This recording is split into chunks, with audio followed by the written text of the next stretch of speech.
Hi, I'm Avery Morgan. And this isn't just my story, it's a warning.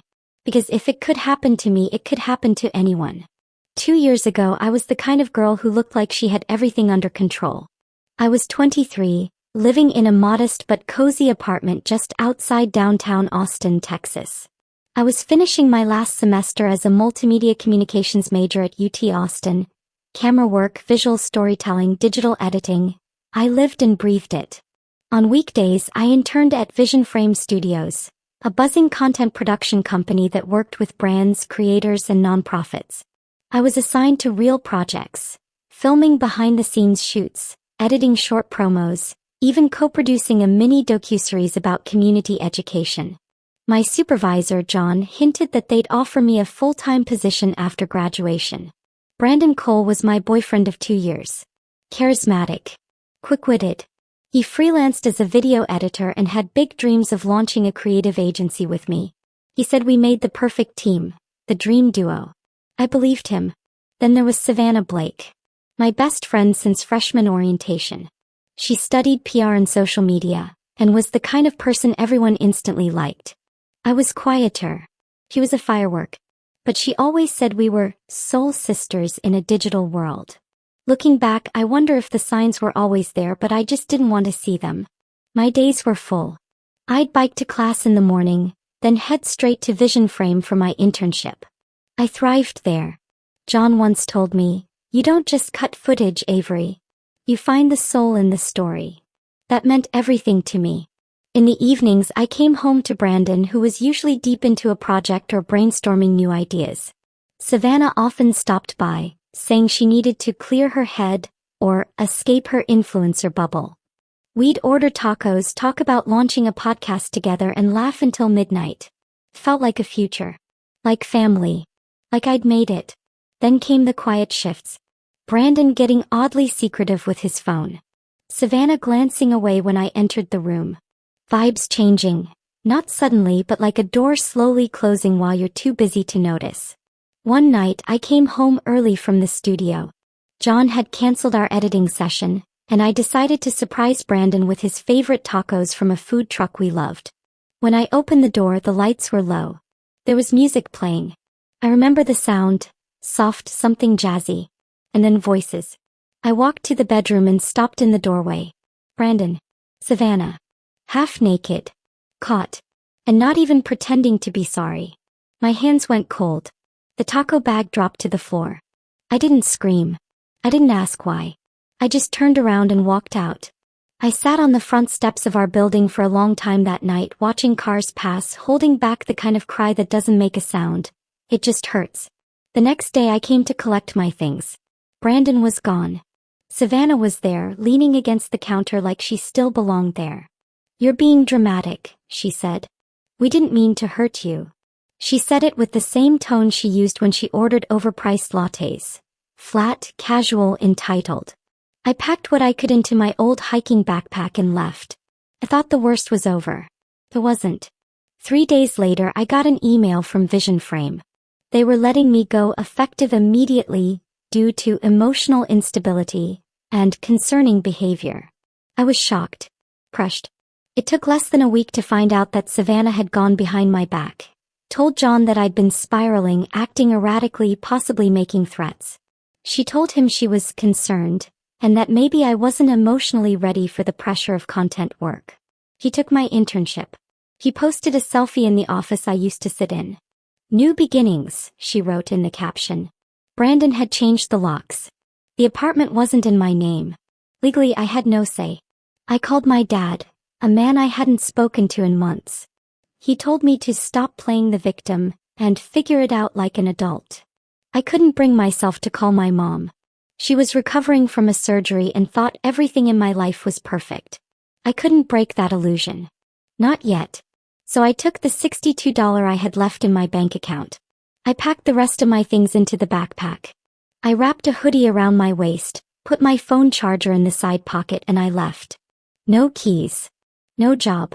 No place to go. No one to turn to. Just me, a backpack, and $62. The air outside was warm and sticky. A typical Texas night. College kids laughed down the street. A food truck blasted pop music. The world spun like nothing had changed. But everything had. I walked for hours. No destination, just movement. Eventually, I ended up in a 24-hour laundromat near East 7th. I sat there until sunrise, staring at the spinning machines. That night, I found a receipt in my bag and scribbled. They took everything from me. But they didn't take me. And they never will. That was the first night I slept with one arm through the strap of my backpack. The first night I realized no one was coming to save me. And the first night I started learning how to save myself. They say you don't know rock bottom until it greets you by name. I didn't fall off a cliff. I slid, slowly, painfully, down a slope paved by people I once trusted. The first few nights were manageable in the way that denial is manageable. I convinced myself it was temporary. A short detour. Something poetic even. A quarter-life plot twist. I'd sleep at the 24-hour laundromat, maybe at the all-night diner on Lamar if I bought coffee and sat in the corner. No one noticed. No one asked. I wore the same jeans for 3 days, rewashing my shirt in public restrooms with hand soap, drying it under the hand dryer, praying no one would walk in. My phone died on the 3rd night. I charged it at a gas station, but the glare from the cashier made me feel like a thief. I started limiting my use. No Instagram, no texting, just Google Maps and bus routes. By the 5th night, the denial started to crack. My body ached. My eyes stung from lack of sleep. My stomach growled with a hunger that turned physical pain into a constant hum. It wasn't just that I didn't have a place to sleep. It was that I didn't have anywhere I was allowed to belong. I wandered into a shelter downtown hoping to sign in for the night. They turned me away. I stood on the sidewalk, backpack slung low, holding a sandwich a church volunteer had given me, and tried not to cry. Then I noticed her, a woman around 50, sitting near the shelter's steps, lighting a cigarette with one hand and balancing a paper cup in the other. She noticed me. Gave a slow nod. First time. I nodded. Don't worry. We've all had one. Her name was Monica Hill, though no one called her Monica. Everyone on the street knew her as Miss Mo. She had the air of a retired boxer, tired eyes, quick tongue, but a strange kindness underneath the rough. She pointed toward the alley behind the shelter. You don't want to be out here alone tonight. Not your first night. I followed her. That night, I slept between 2 dumpsters, wrapped in a space blanket someone had tossed out, with Monica keeping watch beside me.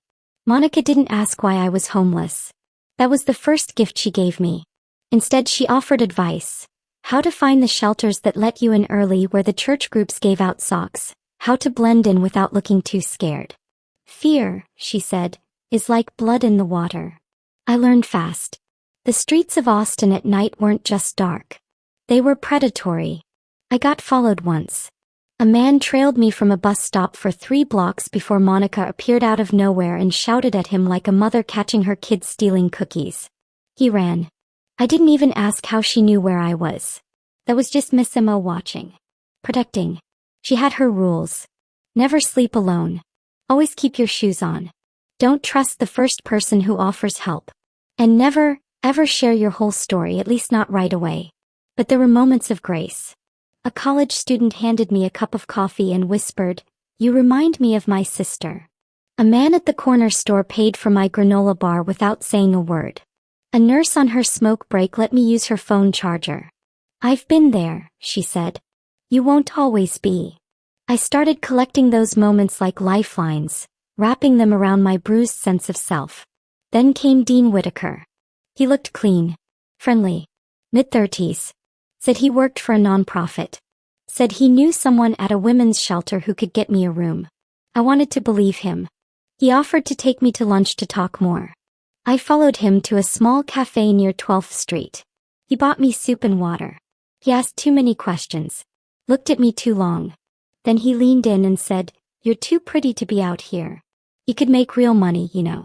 You just have to loosen up." My stomach turned. I stood up. Didn't touch the soup. Walked out. He followed for a block, calling after me. I ignored him. Monica found me hours later, pacing near the library, fists clenched. "You met Dean, didn't you?" she said. I nodded. She muttered a curse under her breath and handed me a granola bar. "That's the price," she said, "of a fake embrace. Looks soft. Smells warm. But it burns when you lean into it." I cried that night. Not because I was hurt, but because I was tired of almost being hurt. That week something shifted. I started writing again. Not in notebooks, I didn't have any, but on napkins, receipts, crumpled flyers.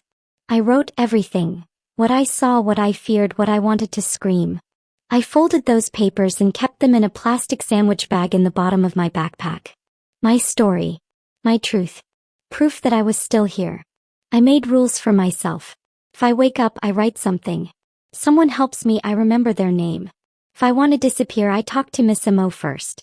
There's a corner on East 6th where I sat one morning, watching people rush by with briefcases and earbuds. I remember thinking I was them. Just weeks ago. Same sidewalks. Same shoes. But now I was invisible.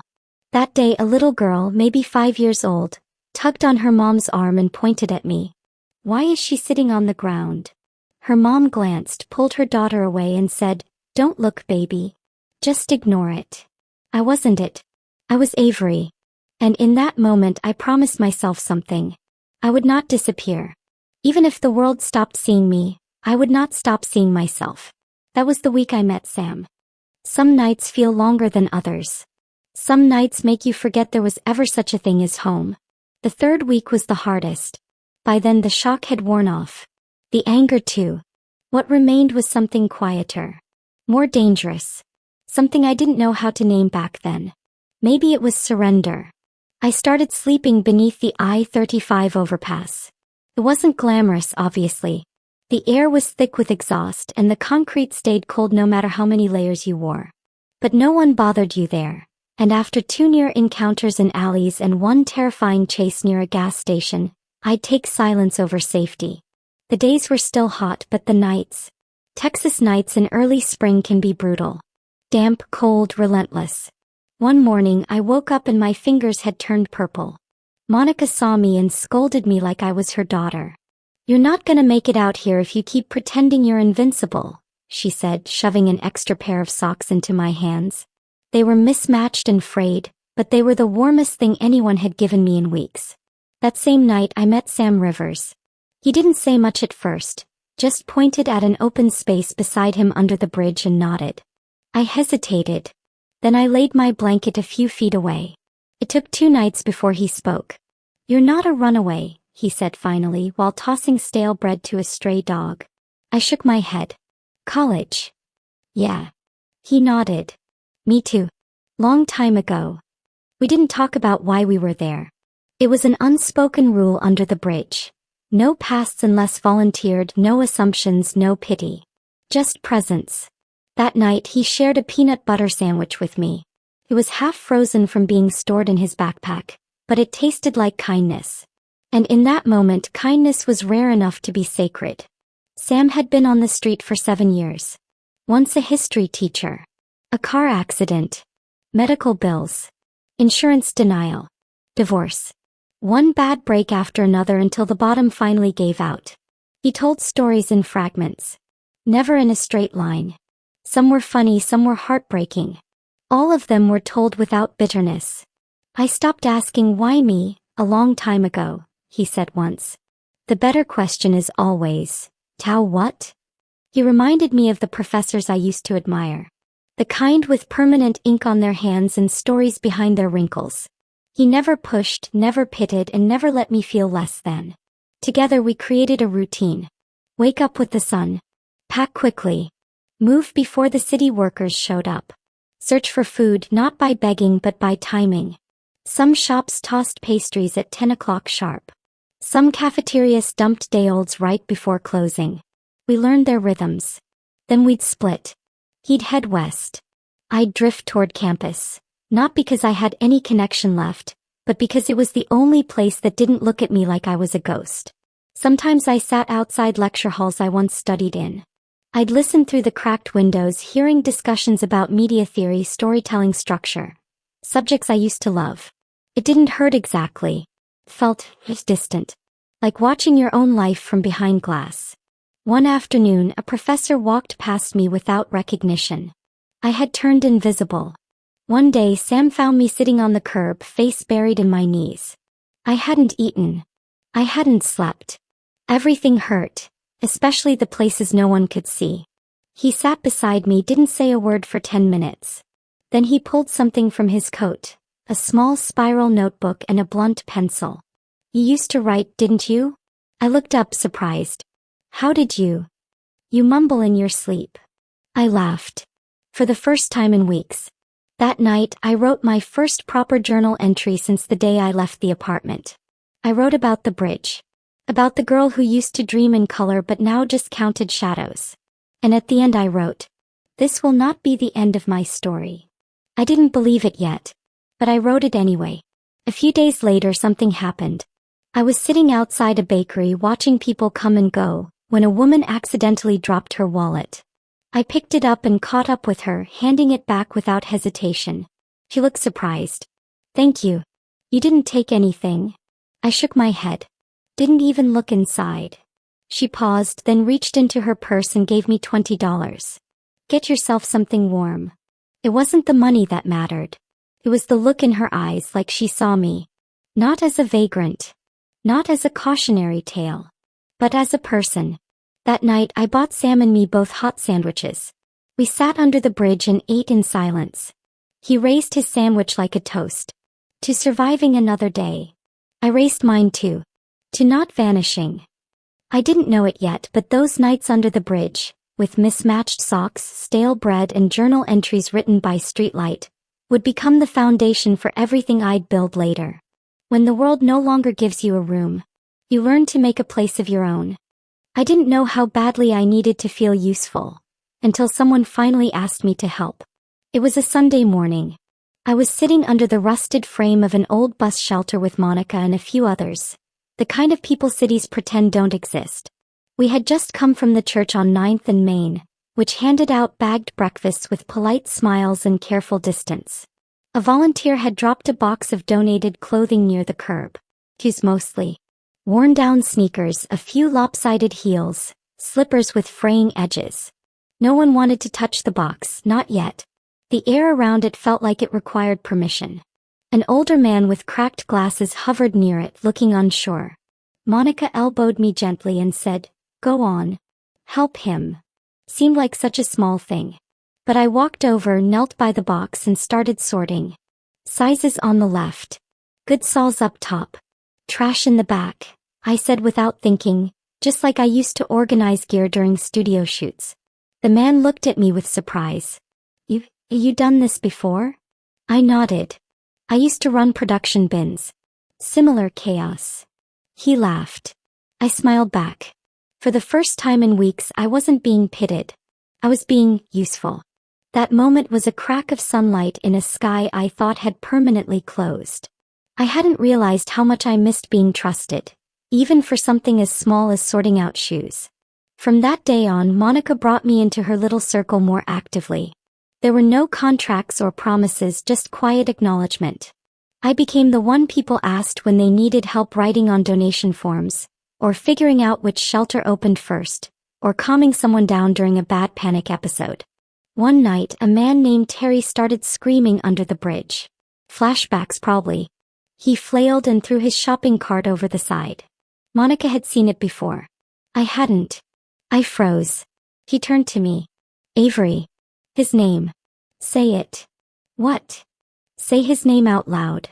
Remind him he's real. Remind him he's still human." So I did. "Terry. Terry, it's okay. You're not there. You're here. With us." It took 10 minutes, but his breathing slowed. His hands unclenched. And when he finally sat down, shaking, eyes wet, he looked at me and said, "I forgot what my own name sounded like." That night I didn't sleep. I just kept whispering mine over and over in the dark. Avery Morgan. Avery Morgan. Avery Morgan. Because it's easier than you think, to vanish. A few days later, Monica pulled me aside. "I want you to meet someone," she said. We walked several blocks to a small one-story building with a fading blue awning. The sign read, "Bright Steps Resource Center." Inside it smelled like coffee and old paper. desks with mismatched chairs, flyers on corkboards, and people, all kinds. Young, old, broken, rebuilding. "Hey Mo," a woman called from behind a desk. She had red curls piled into a bun and wore a denim jacket with patches of flowers. Her name was Caroline West. Monica introduced us. "This one's got fire under her skin," she said, nudging me. "But no place to put it yet." Caroline laughed. "We've got outlets. Come on in." I didn't know what I was walking into, but it changed everything. Bright Steps wasn't just a center. It was a lifeline disguised as an afterthought. They offered legal aid, shower vouchers, job board printouts, and most importantly, dignity. I started showing up a few days a week. Not to ask for help but to offer it. At first I organized supplies. Then I updated the bulletin boards. Then I helped a woman draft her resume. Eventually Caroline said, "You ever done video editing?" I froze. "Yeah. Actually, yeah." He grinned. "Perfect. Our website needs a revamp, and you just became our media department."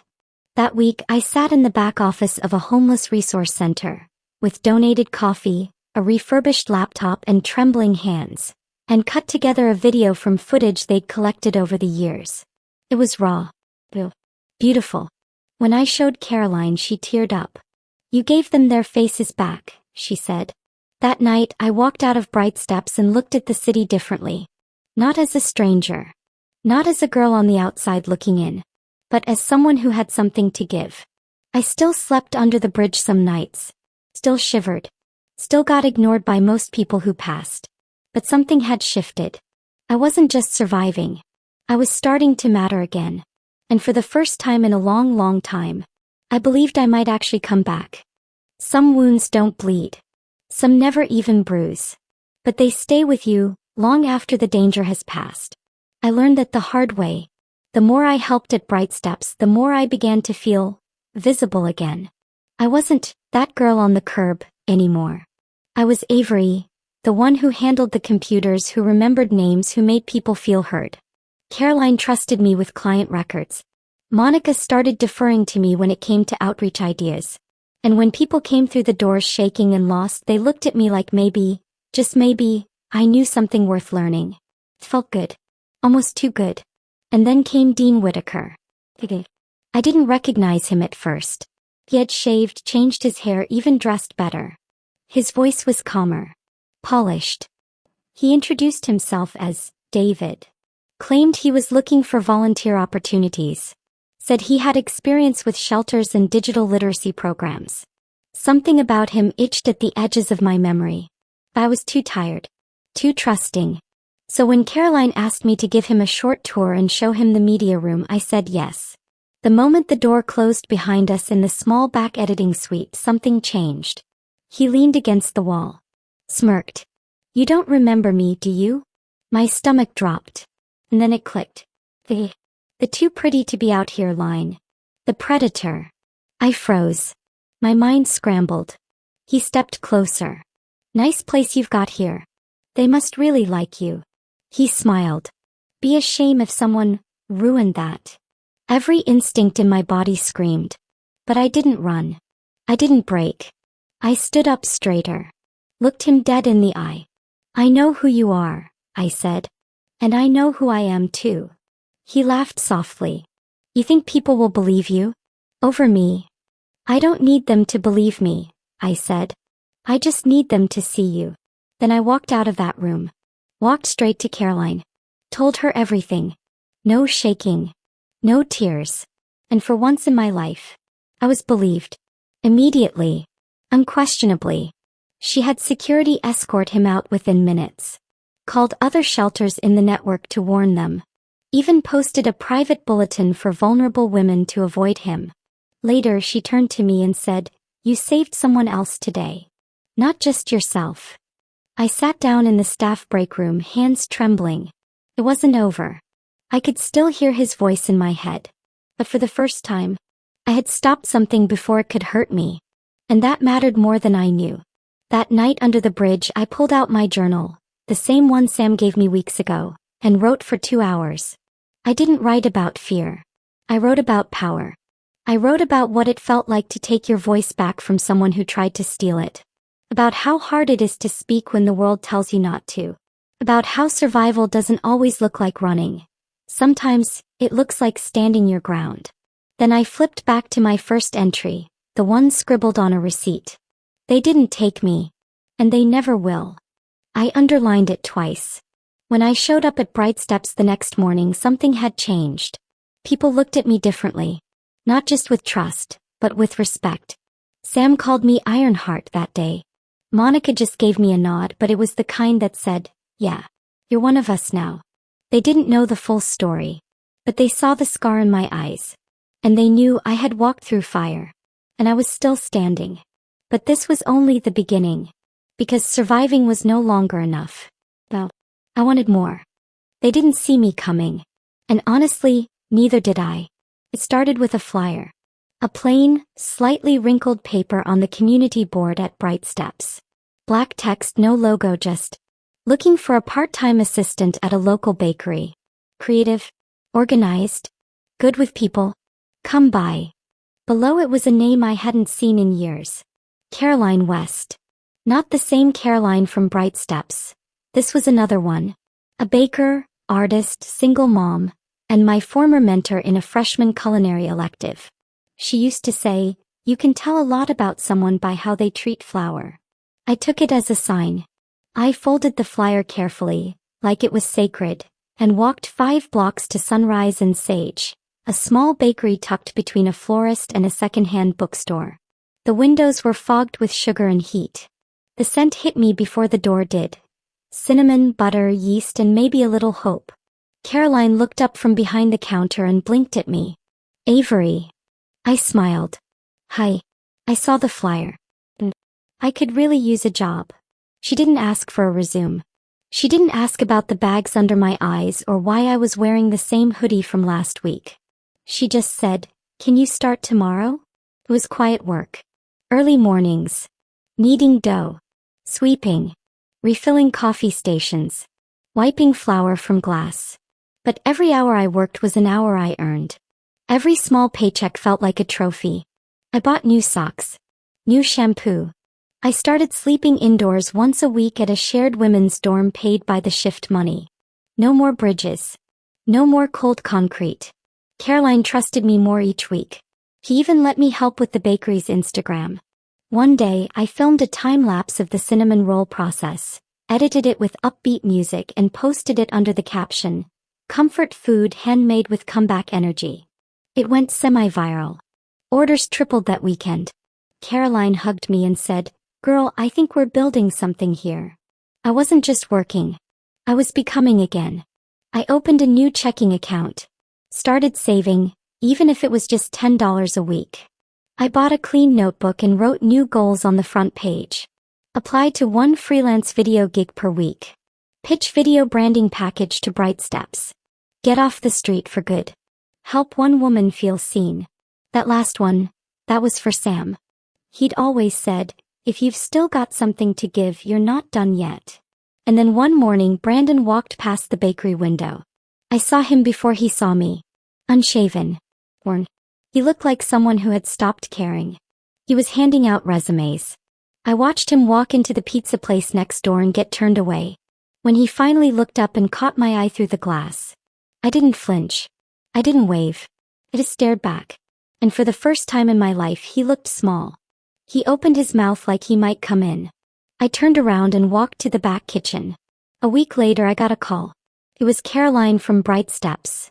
The first Caroline. She said, we're applying for a grant to expand our outreach. We need someone to build the pitch video. Are you available? I said yes. I worked nights, editing between bakery shifts. I stitched together raw interviews, shaky iPhone clips and B-roll into a 3-minute documentary that made even Monica cry. They submitted the grant video. They won. When they announced the funding at a local press conference, Caroline asked me to stand with her. That photo, me in second-hand boots and an apron, standing behind a podium with a logo that read Second Light Initiative, made it into the city's local news. One article called me the quiet creative behind the mission. They didn't know my past. They didn't know about the bridge or the nights I counted ceiling tiles in public restrooms to stay awake, or the men who called me sweetheart, like it was a warning. They just saw a woman who looked like she belonged. And maybe for the first time, I did. It had been almost a year since the day I walked away from Brandon, and even longer since I'd spoken to Savannah Blake. Her name had become a whisper in my head, a scar I no longer touched. I'd moved on, rebuilt, stayed quiet, until she showed up at Bright Steps.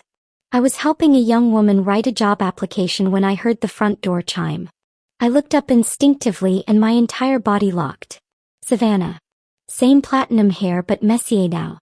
Clothes were still curated, but there was a tension in her movements, like she was holding herself together with invisible thread. She didn't see me right away. She went to the front desk and spoke to one of the interns. I heard fragments. Legal help, custody hearing, job search, fraud charges. Fraud? I stood. Not out of fear. Out of instinct. She turned. Our eyes met. For a moment neither of us moved. Then she whispered, almost breathless. Avery. She followed me to the hallway away from the main room. Her voice was shaky. I didn't know you worked here. I don't just work here, I said. I help run it. Her mouth opened, then closed. I waited. Finally she spoke. I'm in a really bad place. I didn't know where else to go. I said nothing. I made mistakes. A lot. And I'm not here to make excuses. But I never wanted it to go the way it did. I almost laughed. You never wanted it to go that way, I repeated. Savannah, you orchestrated it. You built it. Brick by brick. Her eyes filled. I lost everything. I looked at her, really looked. She wasn't the confident PR star anymore. She wasn't the girl with a perfect feed and a perfect boyfriend. She was a mother now, from what I overheard. She looked tired. Human. I took a breath. You didn't just steal my internship, Savannah. You took my home. My future. You turned people against me when I had nothing left. You left me in the street with $62 in a backpack. She wiped at her cheek. I know. Do you? I stepped closer. Because I counted ceiling tiles in public bathrooms to stay awake at night. I almost sold my own dignity just to survive. And while you were posting motivational quotes, I was sleeping under a freeway praying for daylight. She said nothing. And I surprised both of us. But you're here now. Which means maybe there's something left in you worth saving. She looked stunned. I didn't offer forgiveness. I didn't offer friendship. I offered a choice. There's a room here for legal aid, I said. They can help with your case. There's a food bank schedule on the wall. And there's a women's group that meets Thursdays. If you want to show up, really show up, you'll be welcome. But don't lie to them. And don't lie to yourself. Her lower lip trembled. Why are you helping me? I looked her straight in the eye. Because someone helped me when I didn't deserve it either. And I'd rather be the woman who lifts than the one who destroys. Then I turned and walked away. Back in the staff room, Monica raised an eyebrow. You good? She asked. I nodded. Yeah. I think I just closed a chapter. She smirked. Did it come with fireworks? Just ashes, I said. But I'm done breathing smoke. That night, I sat at my favorite spot behind the bakery and watched the sun bleed over the rooftops. I thought about the girl I used to be. The girl who trembled. Who doubted. Who whispered her own name in the dark just to remember she existed. She'd never believe where I was now. And as I sat there wrapped in evening gold, I realized something. Forgiveness doesn't mean weakness. It means you're free. And for the first time in a very, very long time, I was. They thought they ended my story. But I was only turning the page. 6 months passed. Bright Steps had grown. We launched the Second Light initiative, secured a second location on the east side, and started a media mentorship program for at-risk youth. I was no longer a survivor trying to blend in. I was on the board, overseeing programs I once depended on. The video campaign I produced won a Community Impact Award. I gave my first public talk at City Hall. I wore a simple black dress, my hair in a braid, and when I stood at the podium, I looked out at a room of people who had never known me at my worst, and still believed in my best. Then came the invitation. A local PR firm had reached out to Bright Steps asking to partner for a fundraising gala. Their lead community liaison wanted to pitch a rebranding project to elevate our mission. The contact name? Brandon Cole. I almost laughed. Turns out, after months of scraping by and being cut off by most major agencies, Brandon had managed to land a junior role at a boutique firm struggling to stay afloat. Their founder had apparently seen our name in the press and wanted in. I didn't reject the meeting. Instead, I scheduled it. The following Tuesday, I walked into a glass-walled conference room at the Bright Steps downtown office. Caroline was with me along with our communications director. Brandon stood as we entered. His expression when he saw me, priceless. He tried to keep composure, extending a hand. Avery. It's been a while. I shook his hand. Firm. Calm. Yes. It has. He launched into his pitch, talking metrics, reach, content strategy. He used all the right buzzwords. But he never met my eyes for more than a second. I let him finish. Then I closed my folder and said, I appreciate the presentation, but I'm going to pass. He blinked. Oh. May I ask why? I smiled politely. Because I believe in building partnerships with people who stand for what we stand for. And we don't believe in stepping on others to get ahead. Silence. He opened his mouth, closed it, looked down. I stood. And Brandon, I genuinely hope you find your way. But you won't be doing it through me. That evening I walked out of the office into golden sunlight. I didn't feel angry. Or smug. Felt released. That was my revenge. Not his humiliation. Not his failure. My peace. 3 weeks later, Savannah showed up at a Second Light Women's Circle. Not to lead. Not to impress. Just to listen. She sat in the back. Quiet. Present. At the end she approached me. I'm still a mess, she said. But I'm trying. I nodded. Good. She waited. Then whispered, thank you for not ruining me when you had the chance. I looked at her. No one ruined me when they had the chance either. He understood. And that was enough. Months later, I stood at a podium at a university I once thought I'd never return to. A guest speaker. A survivor. A leader. My final words? 2 years ago I was invisible. I was the girl with $62, a backpack and nowhere to sleep. But someone saw me. And I chose to keep showing up, one sunrise at a time. You don't need revenge to win. You need healing. And healing is louder than hate. The room stood up. Applauded. But I didn't need their claps. Because I had mine.